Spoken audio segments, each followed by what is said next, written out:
नमस्कार दोस्तों। आज स्टार्ट करते हैं एक नया वीडियो नए टॉपिक पे। और आज का टॉपिक है हमारा surface area and volumes part 1। जैसा कि हमने पिछले वीडियो में डिस्कस किया था, हम surface area and volume start करेंगे और इसको 3 पार्ट्स में रिवाइज करेंगे। तो आज हम जो कर रहे हैं वो है part 1 surface area and volumes. ठीक है, ये है डे 8। डे 7 तक का हम कर चुके हैं, वो चैनल पर अवेलेबल है, आप वहाँ पे जाके देख सकते हैं। हम कर रहे हैं revision of class 9 maths book in 20 days. Her chapter के कुछ एक इम्पॉर्टेंट टॉपिक्स, इम्पॉर्टेंट क्वेश्चंस हम रिवाइज कर रहे हैं। आज उसी सीरीज में हमारा टॉपिक है सरफेस एरिया एंड वॉल्यूम्स। तो surface area and volume start करने से पहले हम थोड़ा सा एक और इम्पॉर्टेंट टॉपिक को रिवाइज करेंगे जिसकी इस चैप्टर में ज़रूरत पड़ने वाली है। वो है how to calculate square root. मैं यहाँ लिख देता हूँ, हम सीखेंगे स्क्वायर रूट कैलकुलेट करने के 3 डिफरेंट तरीके। चलिए तो स्टार्ट करते हैं। सबसे पहले हम स्क्वायर रूट के बारे में डिस्कस कर लेते हैं। स्क्वायर रूट कैलकुलेट करने के 3 अलग अलग मेथड्स हम आज सीखेंगे जो हमें बहुत मदद करेंगे इस चैप्टर के क्वेश्चंस को करने के लिए। सबसे पहले हमें स्क्वायर टेबल के बारे में सीखना है। स्क्वायर टेबल क्या होती है, या फिर वो वाली टेबल जिसकी मदद से हम स्क्वायर से स्क्वायर रूट निकाल सकते हैं। देखिए, स्क्वायर किस ऑपरेशन को कहते हैं, अगर किसी नंबर को उसी से मल्टीप्लाई किया जाए तो जो रिजल्टेंट नंबर होगा वो उसका स्क्वायर कहलाएगा। जैसे 1 का स्क्वायर 1 होता है, 2 का स्क्वायर 4 होता है, 3 का स्क्वायर 9, 4 का स्क्वायर 16, 5 का स्क्वायर 25, 6 का स्क्वायर 36, सेम वे 7 का स्क्वायर 49, 8 का स्क्वायर 64, 9 का स्क्वायर 81, 10 का स्क्वायर 100। आगे अगर हम करें तो हम देखेंगे 11 का स्क्वायर होता है 121, 12 का स्क्वायर 144, 13 का स्क्वायर 169, 14 का स्क्वायर 196, 15 का स्क्वायर 225, 16 का स्क्वायर 256 या 256, 17 का स्क्वायर 289, 18 का स्क्वायर 324, 19 का स्क्वायर 361 और 20 का स्क्वायर 400। सेम वे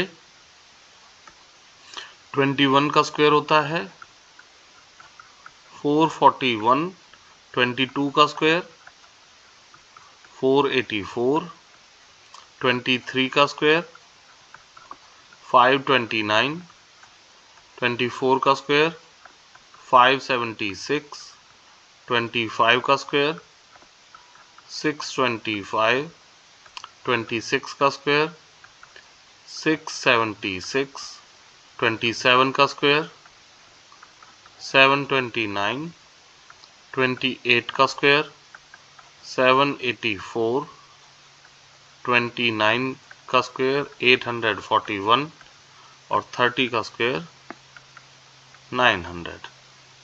तो ये पहला मेथड है। अगर हमारे पास कोई परफेक्ट नंबर है, परफेक्ट स्क्वायर नंबर है, हमें स्क्वायर टेबल याद है, तो हम इसका स्क्वायर रूट स्क्वायर टेबल से देख के बता सकते हैं। इससे हमें कोई नंबर दे दिया जाए कि 676 का स्क्वायर रूट बताओ, तो हम यहाँ देखेंगे इस टेबल में हमें पता चल रहा है कि 676 किसका स्क्वायर करने पे आ रहा है, 26 का। तो 676 का स्क्वायर रूट 26 है। तो सभी को ये याद करने चाहिए कम से कम 30 तक। ये सबसे पहला मेथड है to calculate the squares of different numbers. I am sure ये मेथड आसान है, सबको आसानी से समझ भी आ जाएगा और सब इसको अप्लाई भी कर पाएंगे इजीली। तो इस मेथड की मदद से हम किसी भी नंबर का स्क्वायर रूट, अगर वो परफेक्ट स्क्वायर है, तो बड़े आराम से गैस कर पाएंगे। से आपको दे दिया जाए कोई नंबर 225, तो आप देखेंगे कि 225 कब हमें मिलता है, जब हम 15 का स्क्वायर करते हैं। तो सीधा सीधा पता चल गया 15 का स्क्वायर 225 होता है, तो 225 का स्क्वायर रूट हो गया 15। एक दूसरा मेथड है जिसे कहते हैं प्राइम फैक्टराइजेशन मेथड। से हमने एक नंबर ले लिया 1225 and we are asked to find its square root। तो हमारे पास जो दूसरा मेथड है वो प्राइम फैक्टराइजेशन मेथड है। प्राइम फैक्टराइजेशन में क्या करेंगे, हम इसके प्राइम फैक्टर्स बना लेंगे। प्राइम फैक्टर्स कैसे बनाएंगे, सबसे पहले देखेंगे किससे हम डिवाइड कर पा रहे हैं इसे। 5 2 जा 10, 2 और 2 बचे यहाँ पे, 5 4 जा 20, 2 और 5 5 5 जा 25। वापस से देख रहे हैं, 5 से 5 4 जा 5 9 जा, वापस से देखेंगे 7 से 7 पे जा रहा है, और आप कहें तो 7 से 1 पे जा रहा है। इसे पिछले स्टेप पे भी रुक सकते हैं। अब हम पेयरिंग करेंगे लाइक फैक्टर्स को, लाइक टर्म्स को इसके फैक्टराइजेशन में पेयर करेंगे। एक पेयर हमारा 5 और 5 का बन गया, इस पेयर में से एक ले लेंगे, और एक 7 और 7 का पेयर बन गया, इस पेयर में से एक ले लेंगे हम, यहाँ से 7 आ गया।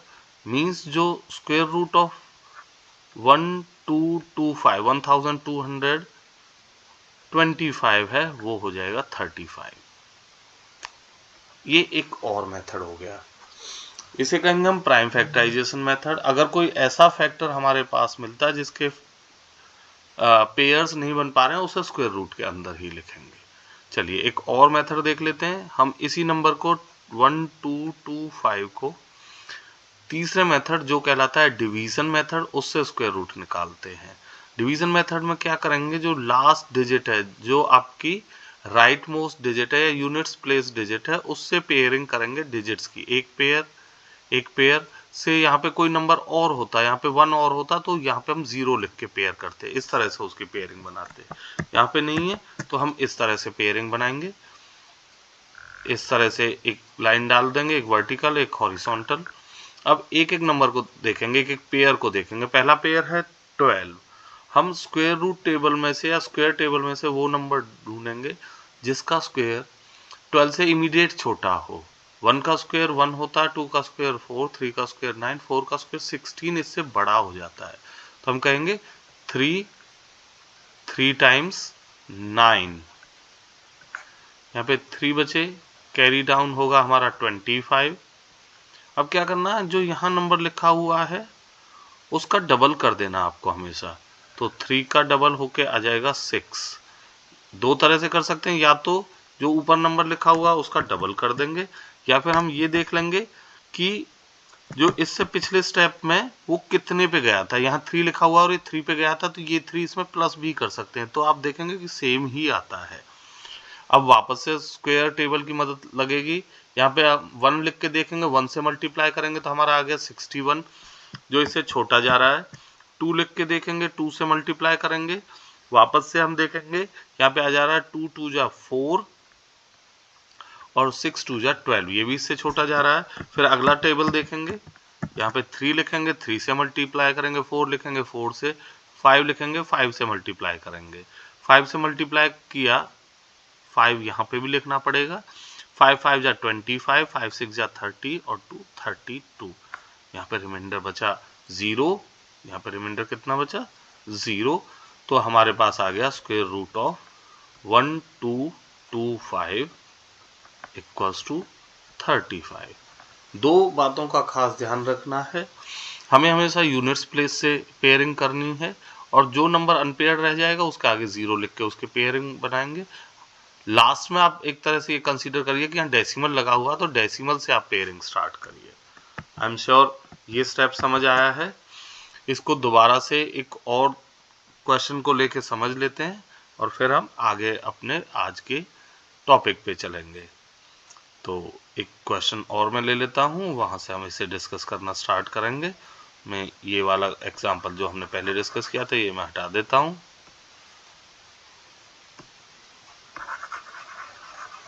एक नंबर ले लेते हैं, इससे हमसे कहा जाए find square root of 3 up to 3 decimal places. हम स्क्वायर रूट 3 निकालेंगे 3 डेसिमल प्लेसेस से। मैं यहाँ लिख देता हूँ, हमें स्क्वायर रूट ऑफ 3 निकालना है अप टू 3 डेसिमल प्लेसेस। तो 3 डेसिमल प्लेसेस का मतलब उसमें 3 पेयर्स बनाने हैं डेसिमल के बाद। एक पेयर बन गया, दूसरा पेयर बन गया, तीसरा पेयर बन गया, एक पेयर, 2 पेयर, 3 पेयर। डेसिमल से पहले वालों का पेयर इस तरह से बन जाएगा। ये ध्यान रखना कि कोई भी पेयरिंग ऐसी नहीं होगी जिसमें नंबर डेसिमल के बाद वाला भी आ रहा हो, डेसिमल के पहले वाला भी आ रहा हो। बड़ा आसान है। उसी तरह देखेंगे टेबल में से कितने पे जा रहा है, 1 1 जा 1 पे जा रहा है, क्योंकि 2 2 जा 4 इससे ज़्यादा हो जाता है। 2 कैरी डाउन हुई 00। अब इस नंबर का डबल कर देना है। यहाँ पे 1 लिखा हुआ, 1 का डबल हो गया 2। अब क्योंकि डेसिमल के बाद वाली डिजिट कैरी डाउन हुई है तो हम यहाँ पे डेसिमल लगा देंगे। वापस से 1 रख के देखेंगे 21, फिर 2 रख के देखेंगे तो 2 से मल्टीप्लाई करेंगे। इसी तरह 7 तक पहुंच जाएंगे हम। 7 7 जा 49, 4 7 2 जा 14 एंड 4 18, 11 बचे। देखिए क्या कैरी डाउन होगा, वापस से 2 जीरोज का पेयर कैरी डाउन होगा। अब मैंने कहा था आपको यहाँ पे जो नंबर लिखा हुआ उसका डबल करेंगे, बट डेसिमल को कंसीडर नहीं करेंगे। 17 का डबल हुआ 34। वही सेम प्रोसेस, 1 रखेंगे तो 1 से ही मल्टीप्लाई करना पड़ेगा, 2 रखेंगे तो 2 से ही। उसी सीरीज में जब हम 3 रखेंगे तो ये 3 से पूरा यहाँ पे इसके इमीडिएट छोटा होता है। मतलब अगर 4 रखेंगे तो इससे ज़्यादा हो जाता है, इसलिए हम इसमें 3 ही रखेंगे। 3 3 जा 9, 3 4 जा 12 और 3 3 जा 9 और 1 10। सब्ट्रैक्ट करेंगे 1 7, बस 71 बचा। वापस से देखेंगे 00 कैरी डाउन हो रही है। अब या तो जो ऊपर नंबर लिखा हुआ 173 इसका डबल कर दो, या 343 में जितनी बार वो गया था उतना ही ऐड कर दो। दोनों ही केस में 3 4 6 आएगा। अब वापस से 1 रखेंगे तो 1 से ही मल्टीप्लाई करना रहेगा, 2 रखेंगे तो 2 से ही करना पड़ेगा, 3 रखेंगे तो 3 से ही। अब 3 रखेंगे तो ये इससे ज़्यादा हो जाएगा, मुझे पता है, आप रख के देख सकते हैं। 2 से देखते हैं, 2 2 जा 4, 2 6 जा 12, 4 3 जा 12, 1 13, 3 2 जा 6 और 1 7। यहाँ पे हमने एक गलती की है, यहाँ पे 9 आएगा। देखते हैं वापस से, 2 2 जा 4, 2 6 जा 12, 4 2 जा 8, 1 9 एंड 3 2 जा 6। इस तरह से यहाँ पे बचा 6, 9 में से 2 सब्ट्रैक्ट किया, यहाँ पे बचा 7 एंड 1। सो हमारे पास square root of 3 up to 3 decimal places is 1.732। I am sure आपको समझ आ गया है, क्योंकि इस टॉपिक की बार बार जरूरत पड़ने वाली है, इसलिए हमने इसे रिवाइज किया है। जल्दी से स्टार्ट कर लेते हैं आज का टॉपिक। आज हम फॉर्मूले रिवाइज करने वाले हैं। फर्स्ट शेप आपके स्क्रीन पे है। ये शेप रिसेंबल करती है जो बर्थडे कैप्स होती हैं आइसक्रीम कोन से। इसको कहेंगे हम कोन। कोन में हम 3 फॉर्मूले याद करेंगे। एक होगा इसका curved surface area,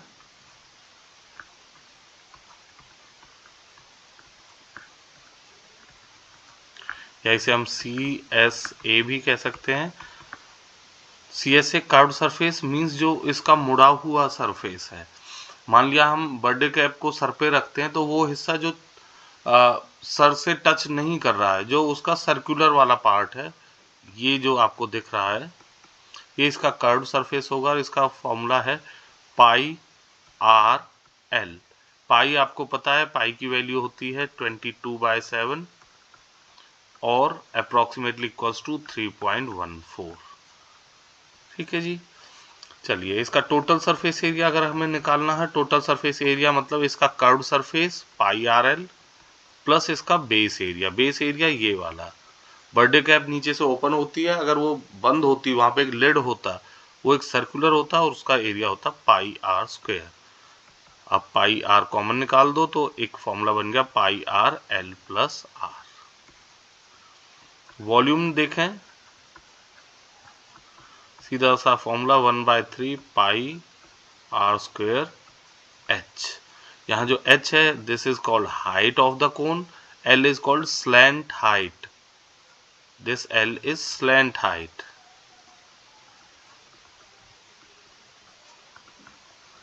and r is the radius of base। अच्छा, हमें ये ध्यान रखना है कि आर, एच और एल एक राइट एंगल ट्रायंगल बनाते हैं। आप देख रहे हैं डायग्राम में, तो इनके बीच में रिलेशनशिप होता है L square equals to R square plus H square. अब इन तीन में से अगर दो वैल्यूज भी हमें पता है तो तीसरी वैल्यू हम पाइथागोरस थ्योरम की मदद से कैलकुलेट कर सकते हैं। क्विकली अगले डायग्राम पे आ जाते हैं। ये सारे फॉर्मूले की समरी में लास्ट 1 मिनट में दूंगा, तो आप वहां से भी इसका स्क्रीनशॉट लेके सारे फॉर्मूले लिख सकते हैं। तो एक सिलेंडर है, सिलेंडर लाइक आपने गैस का सिलेंडर देखा होगा घरों में, उस तरह से यहाँ आप देख रहे हैं ये r is the radius of base and h is the height. कोई भी रेगुलर फिगर हो, रेगुलर फिगर मतलब जो जिसका बेस से लेकर और उसकी टॉप तक सेम ही शेप हो, आप देखेंगे कि इसका क्रॉस सेक्शन सेम रहता है। मतलब एक कॉइन के ऊपर दूसरा कॉइन, तीसरा कॉइन ऐसे रखते जाएंगे तो आपको एक सिलेंड्रिकल शेप मिल जाती है। ऐसा अगर कोई आपके पास शेप है, 3 डायमेंशनल शेप है, उसकी वॉल्यूम निकालने का सीधा सा तरीका होता है किसी एक क्रॉस सेक्शन का एरिया निकाल दो, क्योंकि इसका क्रॉस सेक्शन है सर्कल, उसका एरिया हुआ पाई आर स्क्वायर और हाइट से उसे कर दो मल्टीप्लाई, तो ये बन गया पाई आर स्क्वायर एच।